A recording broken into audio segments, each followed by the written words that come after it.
Hello, everyone, and welcome to our game pitch for automatonophobia.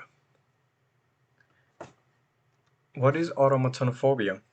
Automatonophobia is a name we picked because it means the fear of human like figures, which in this case are mannequins. The concept of our game is an FPS um, survival horror game where the main character is a scavenger hiding from the horrors of a post apocalyptic world, and it takes place in an abandoned mall. This character is gonna find a new type of threat when he's in there.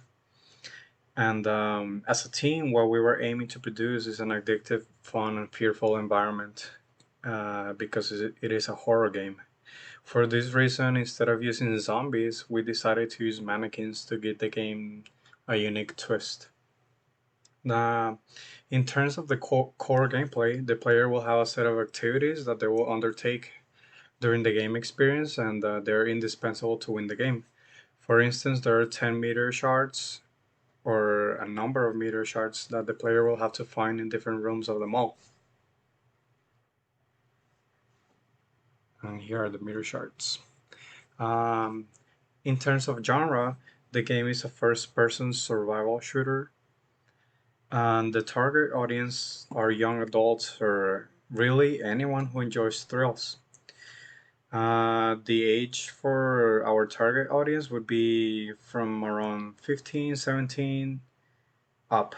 The most common reason for this is that young adults and teenagers they enjoy thrills, and they are more likely to. This game is more likely to excite a younger audience rather than an older one. But of course, anyone is always welcome to enjoy the game. The team members are Arslan Awan, lead tester Charles Palke, lead level designer Cynthia Velis, lead artist Martin Segura, lead programmer myself Pablo Duran, the project manager, and Ian Degala, lead level designer. And now I leave you with Arslan, our lead tester. He's gonna talk about some of the features and the story of the game. Hey guys, my name is Arslan Awan. I am the lead tester for Automatonopia, and today I'm going to be introducing the features and the story of the game. So, for the features, we have a health and stamina bar. They both share the same bar, which tells you whether your health or stamina is low. Then we have a weapon selected system, which shows you what weapon you have picked up. And we have a item selected system, which shows you what item you have picked up. And we have a power selected system, which shows you what power you have. Now, for the puzzles and the hidden chart. For the puzzles, you complete the puzzles and then you get the meteor shards for completing the puzzles. And now, for the story of the game, you are a scavenger who survived unfavorable conditions of the outside world. You stumble upon the mall. You gotta kill the mannequins that are trying to come after you and trying to kill you. Now, this is a horror survival game. So, you gotta try to survive the mannequins, and then you gotta solve the puzzles to get the hidden shards. Now, for the character and enemies, we have Cynthia introducing those. Hi, my name is Cynthia Velis, and I am the lead artist for Onomatophobia, and I'll be explaining the characters and enemies. Our overall characters are very simple since you can pick either the female or male scavenger. Whichever you decide to pick won't affect story or combat. They are the protagonists of the story. Gameplay wise, they are similar with no difference, only in looks.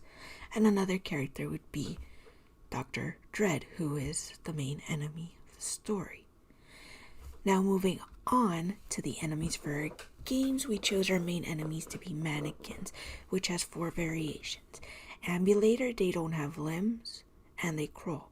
The crawler, they walk and hang on ceilings and walls.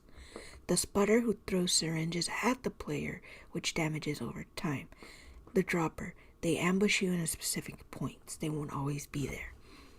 We also have 2 bosses, which include a 2-story tall statue with a big sword named Hamsuston, and the other is Bob, who is built like a Jimbro. He is Bob the Shredded Mannequin, and he is 3 times the size of a regular mannequin. Our last 4 variations belong to Dr. Dread. The Dreadful Ambulator, which is a jerkier version of the regular ambulator. The camera head, who will only attack you if you are in their field of CCTV camera vision, with the variation of them being the TV head, so if you're being attacked by the camera head, the TV head will come after you too. The spider drone is similar to the Dreadful Ambulator, but it looks like a spider.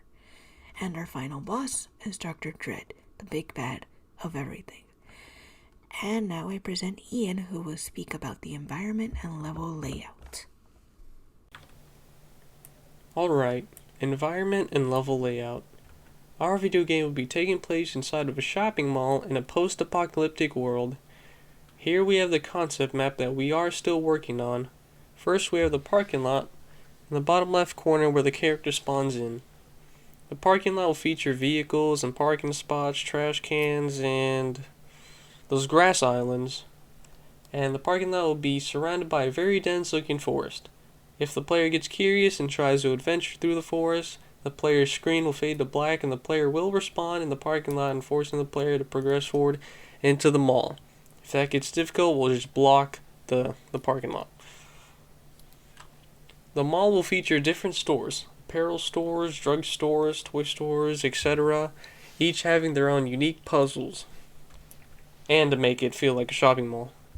There will also be a lot of, or feature more apparel stores than the other stores because the main enemies are mannequins. Some areas of the map will also be blocked off with debris and trash of some sort to force the player where they need to go. The players will have access to both the first and second floors using escalators, but because of the post-apocalyptic world, they won't be working, so they'll be using them as normal stairs. Also, our map will be featuring benches, tables, chairs, any static meshes that you'll be able to find in a normal mall. Some will be thrown around the mall, and some will be where they originally were. The shopping mall will also feature skylights, where the player will be able to see the moon and have some moonlight shining through the skylight. And it'll also create a very frightening darkness inside of the mall. Because of this, the player will be given a flashlight in order to see. Here are the main controls for the game. The keyboard controls can be customized by the player, and the standard Xbox controls are the left and right triggers are zoom and attack. The left and right bumpers are grenades and switch weapons or powers. A, B, X, and Y for jump, melee, interact, and reload. The D-pad buttons are for items and equipments, and the analog sticks are to move the camera and player character. Here's how the player camera will look. The HUD will show the player's health, stamina, weapon, power, and items on screen, with the players using the mouse or the right stick to move the camera so that they can use the reticle in the middle of the HUD to aim at the enemies. The end objectives of the game are to collect all meteorite pieces to unlock all weapons and powers, to destroy all the mannequins to free the mall survivors, and to defeat the final boss to stop their evil plans with the mannequins.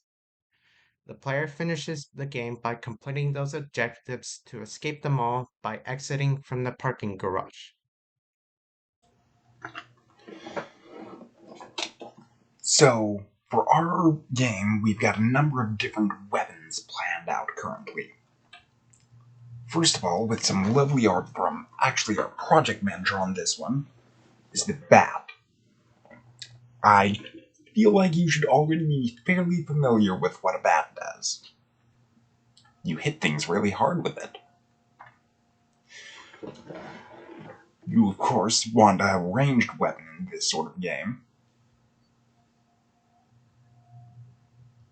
Not super long range, this isn't sniper, but a fairly standard long range weapon for this sort of game.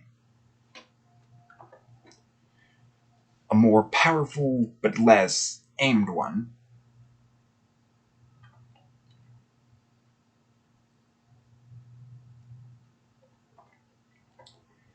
And a pretty basic one.